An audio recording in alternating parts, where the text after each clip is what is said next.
আসসালামু আলাইকুম ওরহমতুল্লাহ। এই ভিডিওতে আমরা শিখব দোয়ায়ে কুনুত, অর্থাৎ বিতিরের নামাজে, এশারের নামাজের পরে 3 রাকাত বিতিরের নামাজ পড়তে হয়। এটা ইমামে আজম আবু হানিফা রহমতুল্লাহ আলাইহির মাযহাব অনুযায়ী, অন্য মাযহাবের কথা আমি বাদ দিলাম। যেহেতু আমরা বাংলাদেশের মানুষরা বেশিরভাগ ইমামে আজম আবু হানিফা রহমতুল্লাহ আলাইহিকে অনুসরণ করি, তাই বাংলাদেশে তিনারই মাযহাব অনুসরণ করা উত্তম। যেটা যেখানে প্রযোজ্য সেখানে করা ভালো, যাতে ফিতনা না হয়। তাইলে বিতিরের নামাজে 3 রাকাত বিতিরের নামাজের 2 রাকাত শেষ করার পরে দাঁড়িয়ে সূরা ফাতিহা এবং অন্য একটা সূরা পড়ে উল্টো তাকবীর, অর্থাৎ আবার তাকবীর বেঁধে এই দোয়াটা পড়তে হয়, দোয়ায়ে কুনুত যেটাকে বলে। এই দোয়ায়ে কুনুতটা পড়া মাসালা অনুযায়ী হলো ওয়াজিব। এখন আমার প্রশ্ন বা আপনার প্রশ্ন থাকতে পারে, সেটা আমি করি। যদি আমি দোয়ায়ে কুনুত না জানি তাহলে কি করব বা কি পড়ব, তাহলে কি আমার কি গুনাহ হবে কিনা, সে বিষয়ে আমি ভিডিওর শেষের দিকে আলোচনা করব। এবং দোয়ায়ে কুনুতের পরিবর্তনে আপাততে আপনি কোন দোয়াটি পড়তে পারেন সে বিষয়ে আলোচনা করব, এবং কোন দোয়াটি আপাততে পড়া যায়, তবে এটি শিখে নেবেন। আর যদি কেউ বয়স্ক হয়ে যায় বা বার্ধক্য হয়ে যায় এবং শিখতে সমস্যা হয়, তাহলে এটার বিকল্প পথ রয়েছে, অর্থাৎ এটার পরিবর্তনে অন্য একটি দোয়া রয়েছে, সেই ছোট্ট একটি দোয়া, সেই দোয়াটা আপনি পড়তে পারেন। তো যাই হোক, আমরা যারা দোয়ায়ে কুনুত পড়ি, আমাদের দোয়ায়ে কুনুতের ভিতরে বেশিরভাগ মানুষের ভুল হয়। যেহেতু আমি বয়স্কদেরকে কোরআন শিখাই, বয়স্ক কোরআন শিক্ষা সোসাইটিতে কাজ করি, সেই হিসাবে আমি দেখেছি যে শতকরা বয়স্কদের ভিতরে শতকরা 98% লোক, 95% লোক এই দোয়ায়ে কুনুতের ভিতরে ভুল করে। তাহলে আপনি, আরবি এমন একটা বিষয় যেটার ভিতরে আপনি যদি ভুল করেন তাহলে মনে করেন আর সওয়াব হলো না, এবং সেটা অশুদ্ধ হলে আর না, সেই জিনিসটা আর আদায় সঠিকভাবে হলো না। তো দোয়ায়ে কুনুতের ভিতরে আমরা একটু শুদ্ধ করে নিব।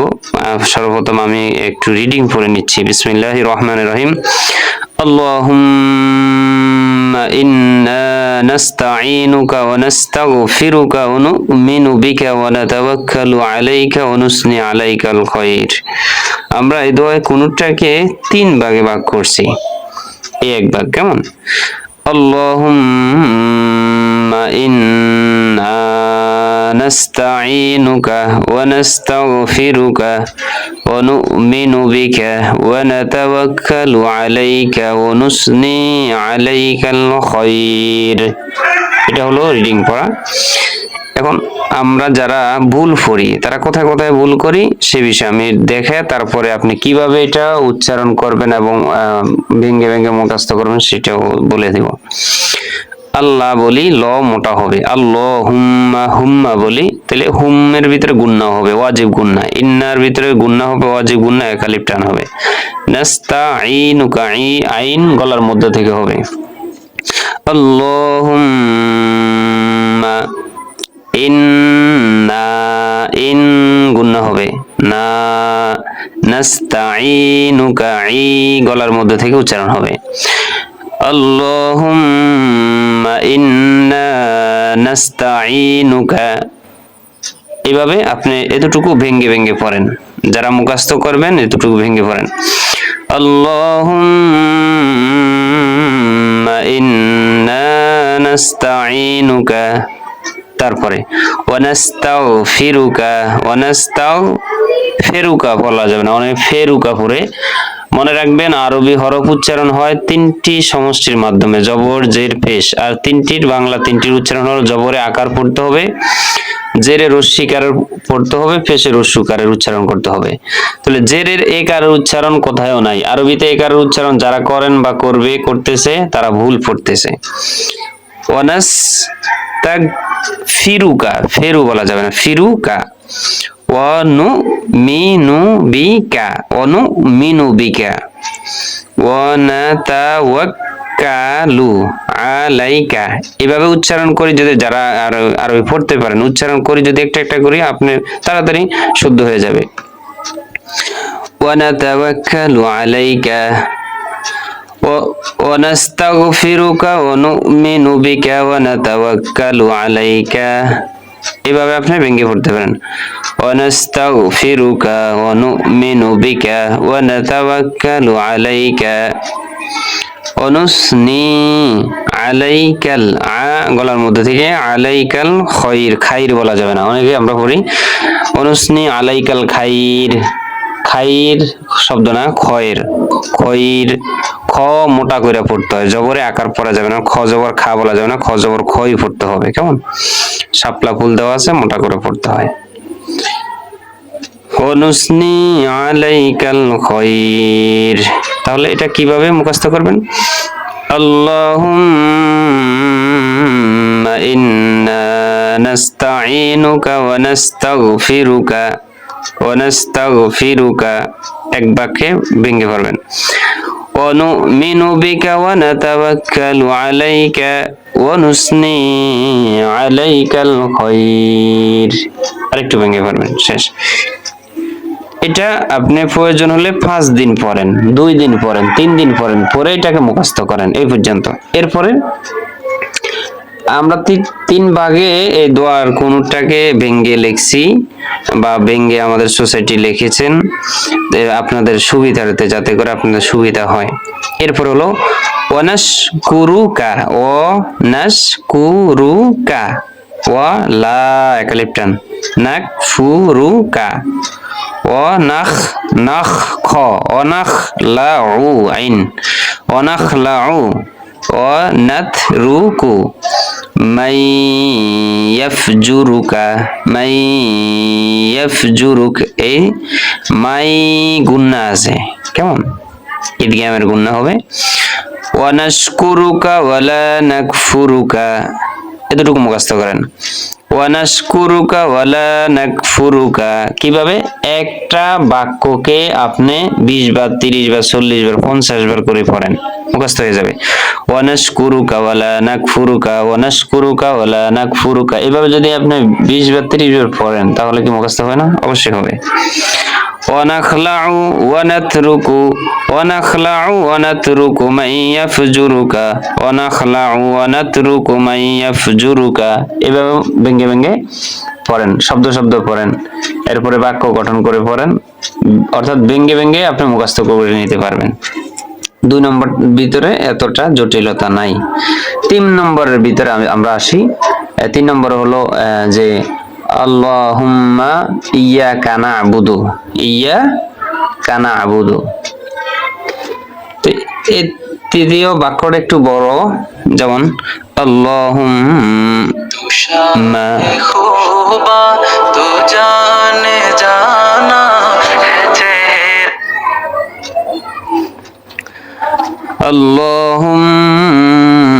আল্লাহুম্মা ইয়্যাকা না'বুদু ওয়া লাকা নুসাল্লি, ওয়া লাকা নুসাল্লি, নুসাল্লি ওয়া নাসজুদু ওয়া ইলাইকা নাসআ। ভেঙে কিভাবে পড়বেন? আল্লাহুম্মা ইয়্যাকা না'বুদু ওয়া লাকা নুসাল্লি, আল্লাহুম্মা ইয়্যাকা না'বুদু ওয়া লাকা নুসাল্লি, এই পর্যন্ত ভেঙে ভেঙে পড়েন। ওয়া নাসজুদু ওয়া ইলাইকা নাসআ, ওয়া নাসজুদু ওয়া ইলাইকা নাসআ, আইন গলার মধ্যে থেকে উচ্চারণ। ওয়া নাহফিদু, ওয়া নাহা, লম্বা হা হলকের মধ্য থেকে শোষ করে পড়তে হয়। কেউ যদি লম্বা হা উচ্চারণ না করে তাহলে অর্থ একেবারে সাথে সাথে পরিবর্তন হয়ে যাবে। যেমন হা আর হার ভিতরে বেশ কম আছে। যেমন সূরা ফাতিহার ভিতরে আমরা অনেকে পড়ি আলহামদু, কিন্তু শব্দটা হলো আলহামদু, আলহামদু, এর অর্থ হলো সকল প্রশংসা আল্লাহর জন্য, হা দিয়ে, বড় হা এটাকে লম্বা হা বলে। কিন্তু কেউ যদি আরেকটা হা আছে গোল হা, যেমন এই যে পেঁচানো হা বা গোল হা বলতে পারেন আপনি, তো এই গোল হা বা পেঁচানো হা দিয়ে যদি কেউ পড়ে আলহামদুলিল্লাহি রাব্বিল আলামিন, এর অর্থ হলো সকল ময়লা আবর্জনা আল্লাহ তোমার জন্য, নাউজুবিল্লাহ। তাহলে আপনি নামাজ যদি এইভাবে কেউ পড়ে, বলেন 20 বছর, 30 বছর, 40 বছর এইভাবে নামাজ পড়লে কি নামাজ কবুল হবে? হবে না। এজন্য এগুলা শিখে নিতে হবে। এজন্য রাসূল বলেছেন তলাবুল ইলমি ফারিদাতুন আলা কুল্লি মুসলিম, দ্বীনি ইলম তলব করা, অর্থাৎ দ্বীনের চলার জন্য, আপনার জীবনের জন্য, আপনার জীবনে চলার জন্য যতটুকু ইলম প্রয়োজন ওয়াজিব, ফরজ, সুন্নত, মুস্তাহাব, যেখানে যেটা প্রয়োজন, যে ক্ষেত্রে যেটা প্রযোজ্য, ওইটাই শিক্ষা করা ফরজ। এটা দ্বারা এটা বুঝাইছে। এটা দ্বারা বুঝায়নি যে তলাবুল ইলমি ফারিদাতুন আলা কুল্লি মুসলিম, আপনাকে হাফেজ হইতে হবে, মাওলানা হইতে হবে, এরকম না। আপনি যেই বিষয়ে কাজ করবেন বা যেই বিষয়ে কিছু করবেন, ওই বিষয়ে আপনার পরিপূর্ণ ইসলামের জ্ঞান থাকতে হবে, এটার জন্য ফরজ বলে দিয়েছেন। এরপরেই আসি, যেমন আল্লাহ তাআলা পবিত্র কোরআনে সূরা আলাকের, কোরআনের সর্বপ্রথম যে সূরাটা সূরা আলাক, সূরা আলাকের ভিতরে আল্লাহ তাআলা ইরশাদ করেন, ইকরা বিসমি রাব্বিকাল্লাযী খলাক, পড়ো তোমার প্রভুর নামে যিনি সৃষ্টি করেছেন। তো এই সুতরাং আল্লাহ তাআলা এই আয়াত দিয়ে এবং ইকরা আমরের সিগা দিয়ে এটা কোরআন শিক্ষা করা বাধ্যতামূলক ফরজ করে দিয়েছেন। দিন শিক্ষা করা বাধ্যতামূলক কি করে দিয়েছেন? ফরজ করে দিয়েছেন। যেটা আপনাকে শিখতে হবে ভাই, এটা তো ফরজ বিধান। নামাজ পড়া যেরকম ফরজ, হ্যাঁ, রোজা রাখা যেরকম ফরজ, এটাও ফরজ। এই যে দিন শিক্ষা করা, সূরাগুলা ঠিক করে শিখা, দোয়া কোনো ঠিক করে শিখা, নামাজের মাসলা মাসাইল গুলা ঠিক করে শিখা, কোরআন শিখা, কোরআন তেলাওয়াত করা, এগুলো ফরজ। এটা ফরজের ভিতরে। তাহলে ওয়ানাহফিদু না ওয়ানাহফিদু ওয়ানারজু রাহমাতাকা, রাহমাতাকা বলা যাবে না, রহমাতাকা রা পড়া যায় না, র হবে, মোটা হবে। ওয়ানাহফিদু ওয়ানারজু রাহমাতাকা ওয়ানাখশা আযাবাকা, ওয়ানাহফিদু ওয়ানারজু রাহমাতাকা, ওয়ানাহফিদু ওয়ানারজু রাহমাতাকা, এভাবে ভেঙে ভেঙে পড়েন।